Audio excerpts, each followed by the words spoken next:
सभी जानते हैं कि जो दिल्ली पुलिस की वैकेंसीज होती है युवाओं में बहुत ही लोकप्रिय होती है।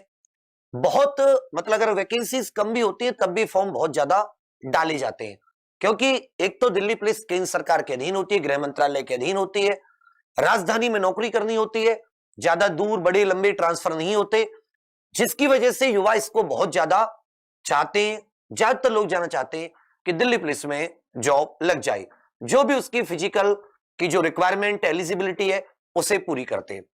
तो जो इस बार आने वाली है, ये मैं पहले से आपको 2-3 चीजें खबर कर दूं कि दिल्ली पुलिस की लगभग 5 वैकेंसी आने वाली है। देखिए, दिल्ली पुलिस एक विभाग, एक डिपार्टमेंट है। इस डिपार्टमेंट में अलग अलग विभाग होते हैं, अलग अलग छोटे छोटे डिपार्टमेंट होते हैं, उनमें कई प्रकार की वैकेंसी निकलती है। तो मैं क्रम से बता देता हूं। जैसे इसमें जो पहली वैकेंसी है वो Delhi police head constable. Delhi police head constable, constable से ऊपर होता है हेड कांस्टेबल, प्रमोशन होके कांस्टेबल का हेड कांस्टेबल बनते हैं, और ये एक डायरेक्ट भर्ती निकली है।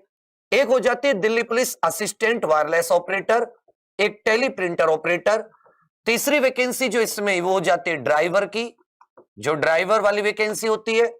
चौथी हो जाती है एमटीएस, और पांचवी इसमें सबसे बड़ी जो वैकेंसी होती है वो होती है दिल्ली पुलिस कांस्टेबल एग्जीक्यूटिव, जिसे जीडी भर्ती भी कहते हैं दिल्ली पुलिस की। जनरल ड्यूटी कांस्टेबल जो होते हैं उनके लिए, समझ रहे हैं मेरी बात। अब इसमें थोड़ा थोड़ा सिलेबस तो सबका सेम है और कुछ सिलेबस सबका अलग है। जैसे इनमें से कुछ वैकेंसीज में आप इंग्लिश भी देखोगे, बाकी में नहीं देखोगे। कुछ में आपको, जैसे ड्राइवर है, वहां पे एक रोड सेंस नाम का विशेष तौर पर आपको सब्जेक्ट पढ़ना पड़ेगा, जिससे कि पता चले आपको सड़क पर वाहन चलाने का ज्ञान कितना है, वाहन का ज्ञान कितना है। जनरल ज्ञान चाहिए, थोड़ा मोटर व्हीकल अधिनियम, जो हमारा मोटर वाहन अधिनियम है, जैसे कि जिससे चालान कटते हैं, कौन सी बैटरी गाड़ी कही जाती है, कौन सी हैवी ड्यूटी गाड़ी कही जाती है, अलग अलग टाइप का इस सब में इसको आपको रोड साइंस नाम के सब्जेक्ट में वो पढ़ना है। दूसरी बात, इसमें जो आपकी ये जो पांचों वैकेंसीज है, इसमें एज की रिक्वायरमेंट भी सबकी अलग अलग है। अगर आप देखोगे तो जो दिल्ली पुलिस हेड कांस्टेबल है, ये आपका 17 मई को फॉर्म आएगा। अगर हम फॉर्म की बात करें कि इनके फॉर्म कब आ रहे हैं, थोड़ा सा ध्यान दीजिएगा। अगर आप पहले से किसी चीज के बारे में मतलब आपको पता रहता है और आप उसकी तैयारी करने लगते हैं, तो आपके पास चांसेस भी ज्यादा होते हैं कि आप वो एग्जाम निकाल लें। जैसे इसका फॉर्म 17 मई को आएगा दिल्ली पुलिस हेड कांस्टेबल का, इसका 27 जून को आएगा एडब्ल्यू और टीपीओ का। अगर आप ड्राइवर वैकेंसी देखते हैं तो इसका आएगा 4 जुलाई को, और इसमें अब ज्यादा समय नहीं बचा है। अगर आप एमटीएस की वैकेंसी देख रहे हैं तो यह आएगा आपका अक्टूबर को, 11 अक्टूबर, 11 अक्टूबर। और कांस्टेबल एग्जीक्यूटिव जो है ये अगले साल 9 जनवरी, 9 जनवरी 2023 को। ये इनकी फॉर्म की डेट है जो भी एसएससी के कैलेंडर में तय है। अब आप देख रहे हो दिल्ली पुलिस हेड कांस्टेबल 17 मई को इसका फॉर्म आएगा। अभी क्या है, आज 10 अप्रैल है, लगभग 1 महीने 7 दिन बाद इसका फॉर्म आना है। अगर आप देखोगे मोटे तौर पर मई के बाद में जून, जून के बाद में जुलाई, उसके बाद में अक्टूबर में एमटीएस। अब कांस्टेबल एग्जीक्यूटिव की बात करें तो जब भी कोई आप तैयारी करते हो किसी भी भर्ती की, तो हमेशा याद रखिएगा 180 दिन जो है ये आपको किसी भी तैयारी के लिए देने चाहिए। यह सबसे महत्वपूर्ण है। 180 दिन क्यों? फॉर एग्जाम्पल कोई बच्चा 17 मई को फॉर्म आया, उसके बाद पढ़ने लगा, तो उसके पास हद मार के कैलेंडर के हिसाब से 60, 70, 80 दिन होते हैं। 60, 70, 80 दिन में वो क्या करता है कि वो हर चीज को शॉर्ट में करने की कोशिश करता है, या केवल उसको लगता है कि कुछ ऐसा चीज पढ़ा दो इंपॉर्टेंट, उसी से मेरा पेपर निकल जाए।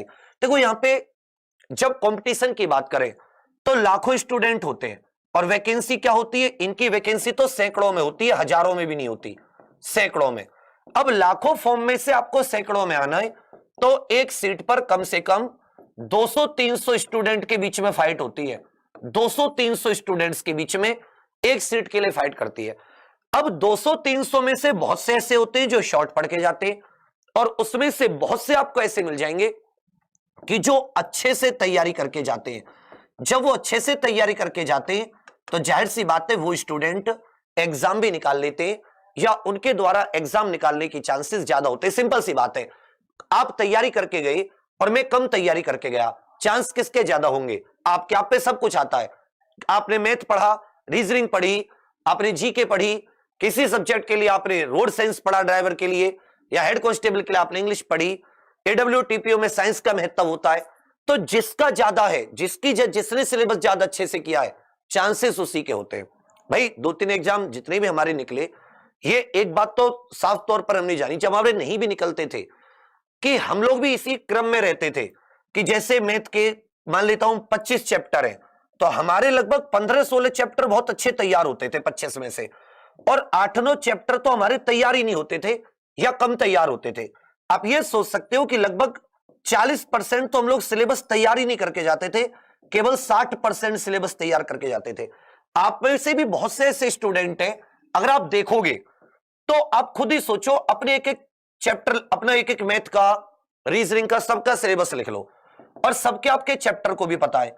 आप स्वयं से खुद के बारे में पता लगाओ कि भाई अगर 25 चैप्टर है मैथ में तो मेरे कितने तैयार हैं। बहुत ही कम स्टूडेंट होंगे जो कहेंगे कि सर मेरा तो 25/25 तैयार है। कोई 15 बताएगा, कोई 10 बताएगा, हाथ से ज्यादा 20। मतलब अब भी फिर भी आप देखोगे 25-30% तो आप सिलेबस ही नहीं करके गए। भाई 10-11 तो क्वेश्चन आते, या मान लेता हूं 15 आते, किसी में ज्यादा आते, 25 आते, 20 आते, उसमें से भी आप छोड़ के आओगे। जब मेरा सिलेबस ही तैयार नहीं है तो जाहिर सी बात है मेरे क्वेश्चन कम तो होंगे ही होंगे।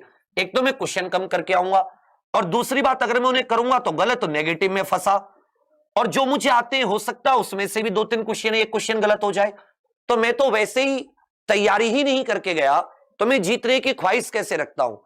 ये 99% स्टूडेंट्स का है कि जब फॉर्म की घोषणा हो जाती है, जब फॉर्म भरने शुरू हो जाते हैं, तब आप देखोगे कि चाहे ऑफलाइन हो, ऑनलाइन हो, या फ्री वीडियो देख रहे हो, हजारों बच्चे भाग के आते हैं, लेकिन वो तब तैयारी नहीं करते जब करने का समय होता है। तो 180 दिन किसी भी तैयारी के लिए आपको बेहतर तैयारी के लिए चाहिए, इसे आप अपने। अब जैसे सबको पता है कि भाई इसके 9 जनवरी को फॉर्म आएंगे, तो क्या होना चाहिए था कि 9 जनवरी तक कम से कम कांस्टेबल के लिए सभी बच्चों का सिलेबस कंप्लीट हो जाता, मतलब अच्छे से उनके पास नोट्स होते खुद की लैंग्वेज में, खुद के नोट्स। जब आप खुद के नोट्स बनाते हो ना, इसी क्रम में बनाए आपने, जैसे ये है, या अपने जैसे भी जब आप खुद के नोट्स बनाते हो, आपके पास स्वयं के नोट्स होते, सिलेबस का एक एक कोना आपके पास तैयार होता, लिख लिख के आपके पास खूब रिवीजन होता। मतलब ये वो आदर्श सिचुएशन है, और अभी हमारे पास समय है तो आदर्श सिचुएशन भी है। हर बच्चा, हर एक टीचर हो, माँ बाप हो या बच्चा हो, सब चाहते कि पढ़ाई ऐसी हो कि कुछ भी ना छूटे मेरा, मतलब हर एक क्वेश्चन में करके आऊं, तो उसके लिए पढ़ना तो पड़ेगा ना। क्या होता कि ये पूरा तैयार हो जाता, इसका कम से कम 2 बार रिवीजन हो जाता। जब फॉर्म आते तो उसके बाद में क्या होता, तुम्हें कुछ नहीं करना पड़ता, केवल करंट अफेयर पढ़ने पड़ते, नहीं, बाकी सब लोग पढ़ते, और तुम केवल अपने 8-8, 7-7 घंटे अपने रिवीजन को देते। गारंटी एग्जाम भी आप लोग ही निकालते। ये